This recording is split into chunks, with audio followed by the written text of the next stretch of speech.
Shalom Eko Kids.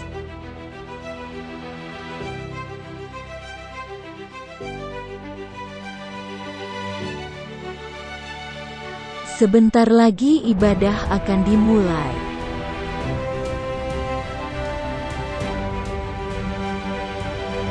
Perhatikan petunjuk ibadah ya.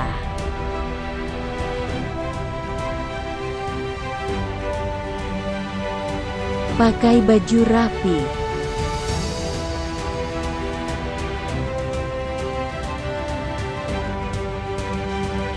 Siapkan hati dan semangat beribadah.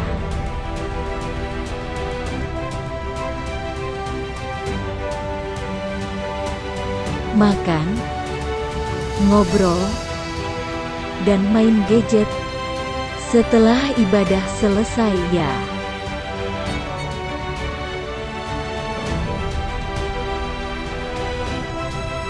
Eko Kids, let's go.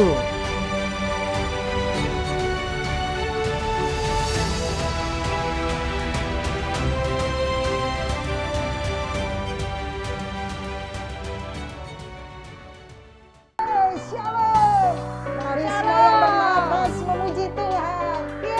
Utara, selatan, semuanya akan sujud menyembah Tuhan. Haleluya.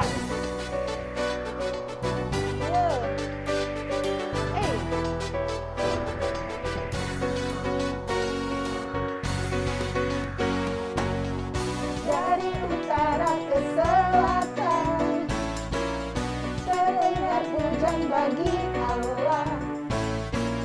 Dari barat sampai ke timur, nama Yesus disanjung tinggi. Dari pulau-pulau, lembah-lembah, gunung-gunung yang tinggi, kemuliaannya disaksikan, kebesarannya diceritakan. Yesus, Yesus, nama Yesus, nama Yesus disanjung tinggi. Dari pulau-pulau, lembah-lembah, gunung-gunung yang tinggi. Aku dahsyat berkuasa, seluruh dunia sujud menyembah, tinggikan nama-Mu. Aku dahsyat berkuasa, seluruh dunia sujud menyembah, tinggikan nama-Mu.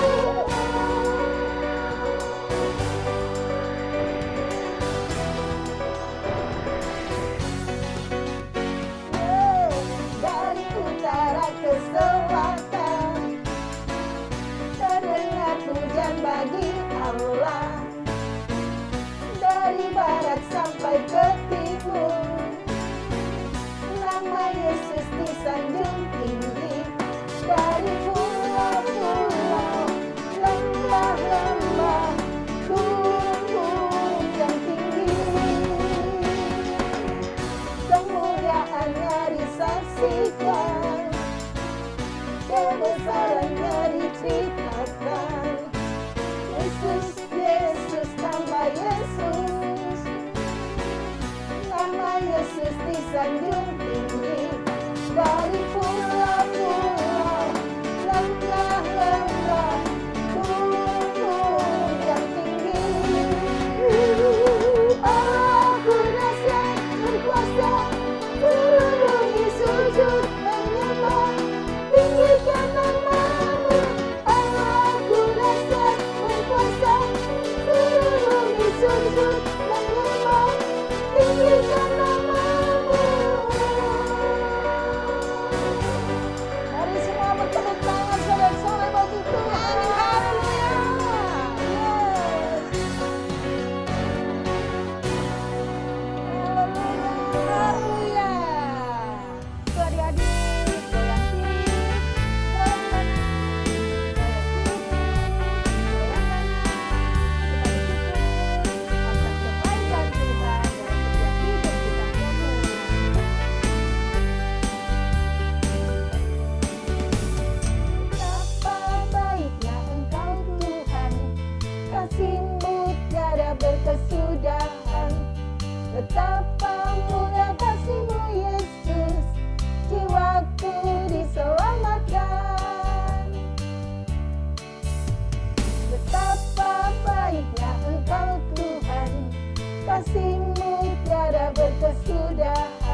kasih-Mu tiada berkesudahan.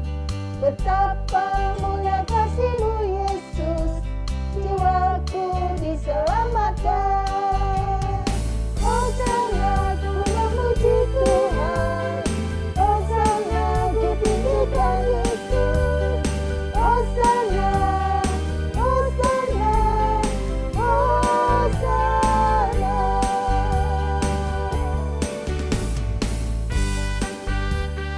Terpujilah Allah kita. Hosana bagi Tuhan di tempat yang maha tinggi.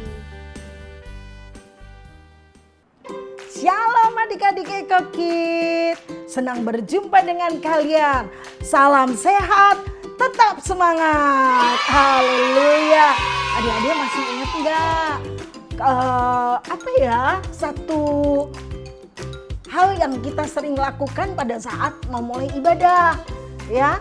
Kita diberikan satu semangat untuk kita mau beribadah.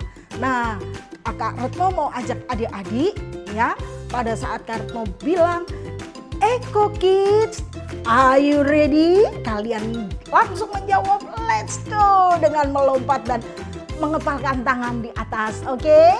Siap. Hitungan ketiga kita mulai.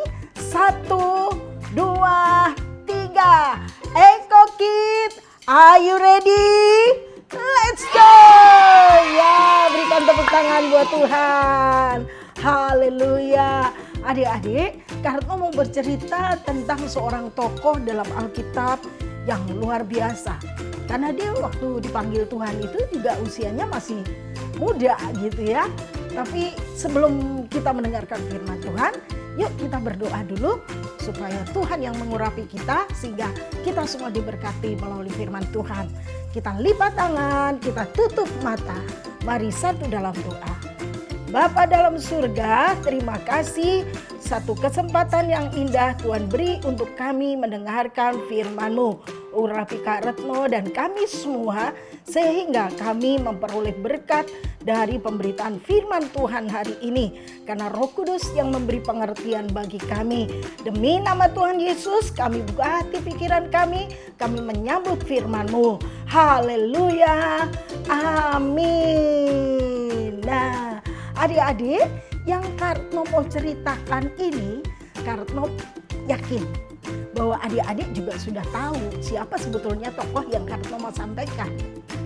Karena dia waktu masih muda, ya, pada saat itu kerajaannya sedang bertempur atau berperang dengan sebuah kerajaan yang besar dan memiliki panglima yang gagah perkasa. Dan bahkan orang mengenal dia sebagai seorang raksasa.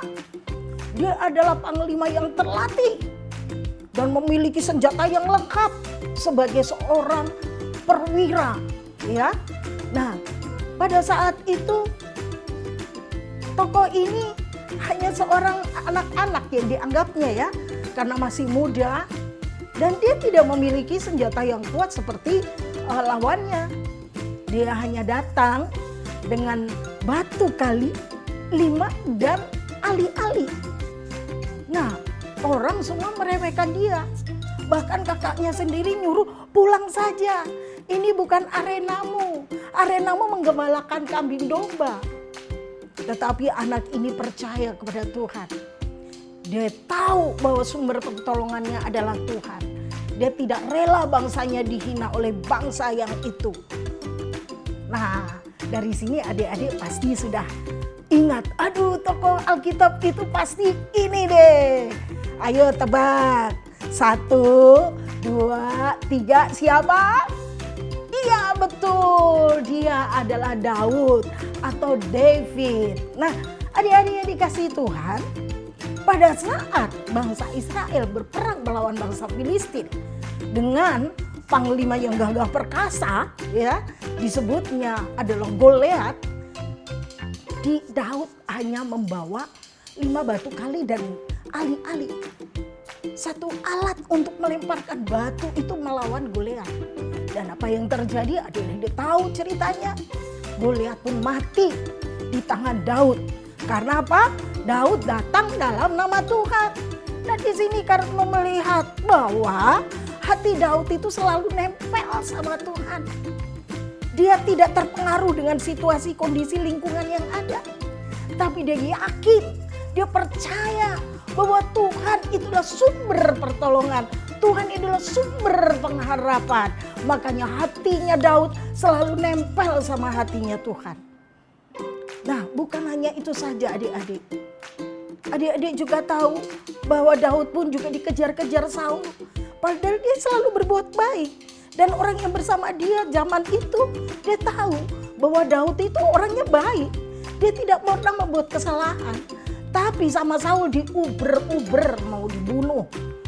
Karena Saul iri hati sama Daud. Bukan itu saja. Ada satu peristiwa yang semakin menyedihkan hati Daud. Di mana pada saat sebuah pertempuran pun ya dia melihat banyak rakyatnya ditawan, istri anak-anak pada ditawan.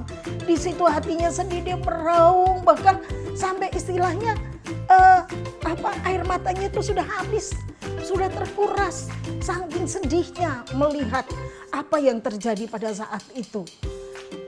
Nah, kalau adik-adik mau membacanya bisa ya di dalam 1 Samuel pasal yang ke-30 ayat 1 sampai 8. Di sana peristiwa itu terjadi.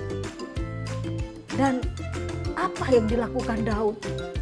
Dia tetap tidak down, dia tidak patah semangat. Dia terus mencari Tuhan.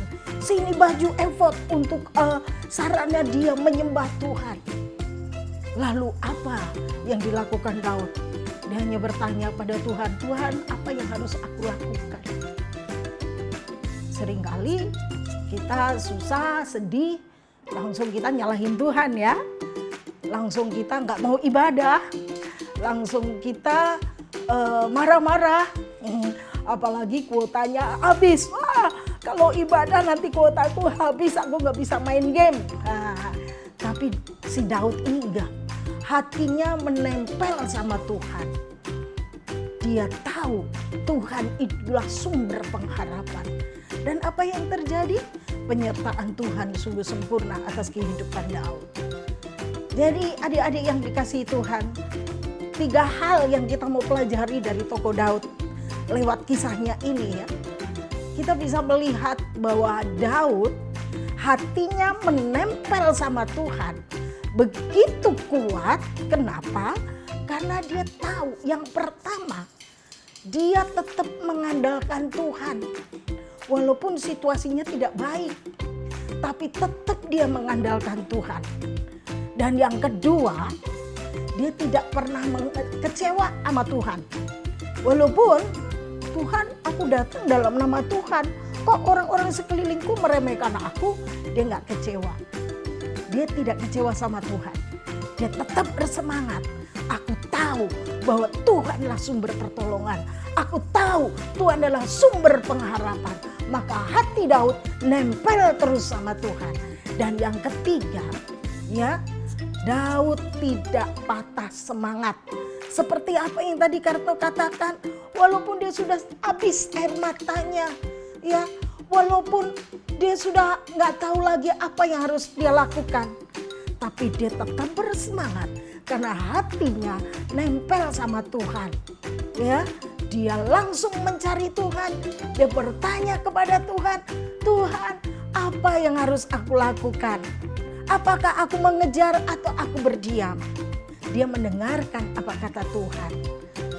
Itulah satu kunci kenapa Daud tetap menjadi tokoh Alkitab yang luar biasa. Dan bahkan kita ingat bagaimana pada saat Daud itu mau ditahbiskan menjadi seorang raja pengganti Saul.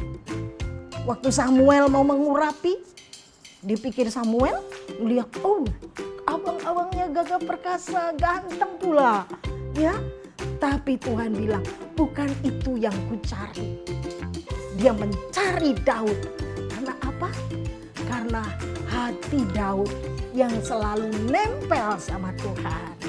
Ya, jadi itulah adik-adik kita hari ini belajar.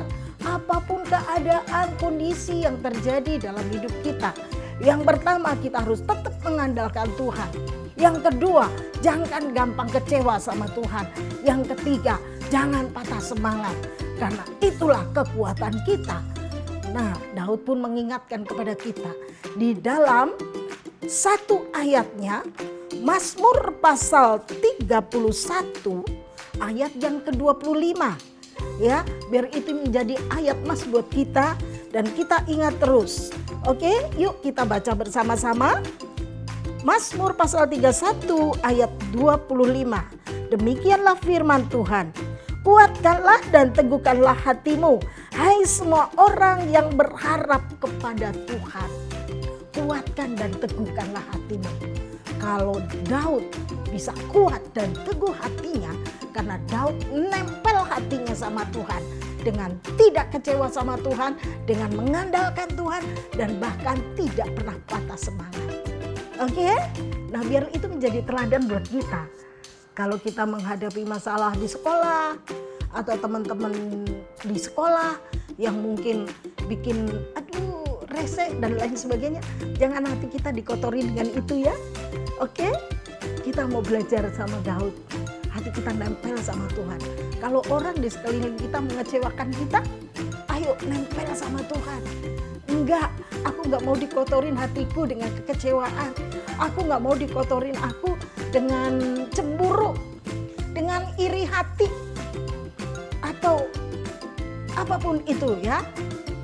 Tetapi biarlah hati kita tetap bersih dan nempel hanya kepada Tuhan. Karena kita tahu Tuhan adalah sumber pengharapan dan sumber pertolongan. Dan Dia selalu ada di setiap musim hidup kita. Masih ingat kan adik-adik dengan lagunya yang seperti ini? Engkau ada bersamaku di setiap musim hidupku. Tak pernah kau biarkan ku sendiri. Kekuatan di hidupku adalah bersamamu. Tak pernah ku ragukan kasih-Mu. Iya, nanti adik-adik langsung nyanyi bersama orang tua ya. Bersamamu Bapa, ku lewati semua perkenanan-Mu yang teguhkan hatiku. Tuhan yang bertindak atas semua persoalan hidup kita, maka kita tetap akan kuat di dalam Tuhan. Jangan takut, percaya sama Tuhan. Amin. Hati kita tetap nempel sama Tuhan. Hati Daud nempel sama Tuhan. Hati Kartno nempel sama Tuhan. Hati adik-adik kita semua nempel sama Tuhan. Amin. Puji Tuhan. Tuhan Yesus luar biasa. Tuhan Yesus yang memberkati setiap kita. Begitulah firman Tuhan untuk minggu ini. Bila kita tetap bersemangat, ayo kita berdoa dulu buat adik-adik yang mau memberikan persembahan ya, sebagai ucapan syukur kita kepada Tuhan. Dipersilahkan ya melalui QR nanti yang ada di dalam layar kita ya. Oke, yuk Kartno mau berdoa buat kita semua. Kami mengucap syukur Tuhan untuk kebenaran firman-Mu yang mengajarkan kepada kami supaya hati kami tetap nempel kepada Tuhan. Sehingga kami tidak pernah kecewa sama Tuhan, kami tidak pernah down atau patah semangat. Kami terus mengandalkan dan percaya hanya kepada Tuhan.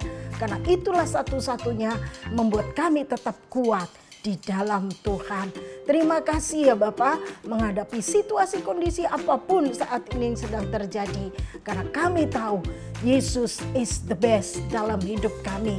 Terpujilah Engkau kalau kami mau memberikan persembahan, diberkati persembahan kami, diberkati orang tua kami dalam usaha dan pekerjaannya, sehingga nama Tuhan dimuliakan dan kami semua menikmatinya bersama-Mu di dalam nama Tuhan Yesus. Haleluya, amin.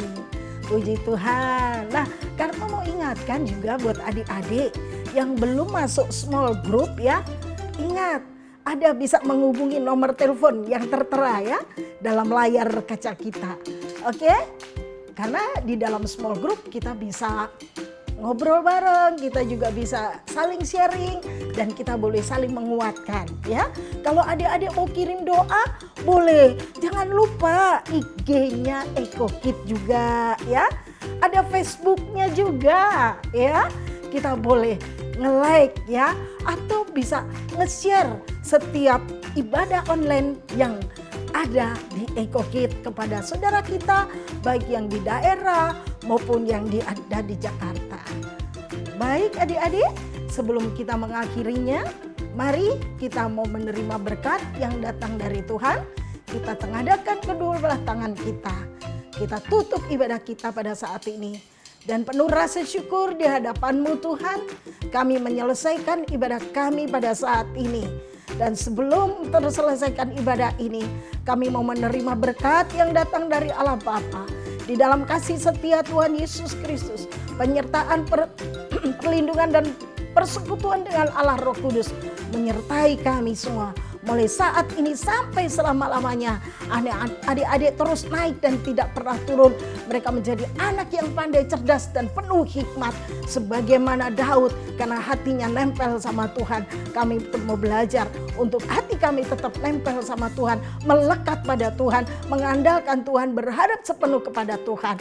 Di dalam nama Tuhan Yesus, kami bersyukur, kami menyelesaikan ibadah minggu ini. Haleluya. Amin. Puji Tuhan. Shalom. See you next